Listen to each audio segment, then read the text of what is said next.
Kaninang umaga, Oh. ako bagay nagninong sa binyag. Ako nagninong. Ako'y napaagap sa simbahan. At ang binyag ng aking inaanak ay alas 9 ng umaga. Ay nado na ako ng alas 7. Eh di may nauna pang bibinyagan. Abay, nung pagpasok ko ng simbahan ay, abay ako nagtataka, yung pari ay galit na galit. At ang pangalan pa ng batang bibinyagan ay cellphone. Cellphone. Kakaibang pangalan. Sabi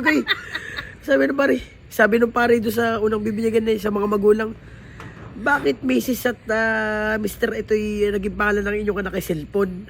Di man lang ninyo, di ba? Yung pala, inihalin tulad doon sa pangalan ng mga magulang. Ang pangalan ng ina ay Celia. At yung ama naman ay Ponciano. Kaya cellphone. Yung galing mo din.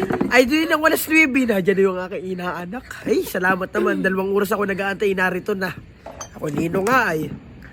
Siyempre, yung pare medyo mainit ang ulo, stress. Gawa nga doon sa cellphone na yun. Kay Celia at Ponciano ang ama at ina.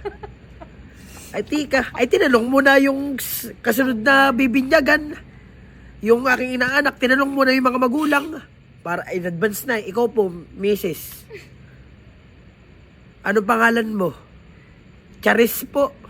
Ikaw, Mister. Ano pangalan mo? Roger po. Yan ang mga pangalan. Hindi yung kanina. Anong pangalan ng inyong anak? Anong pangalan ng bibinyagan? Charger po. Tayo na. Kayo umalis na. Sabi na. I let this say, Charis at Roger. Anong pangalan ng anak? Charger. Charger.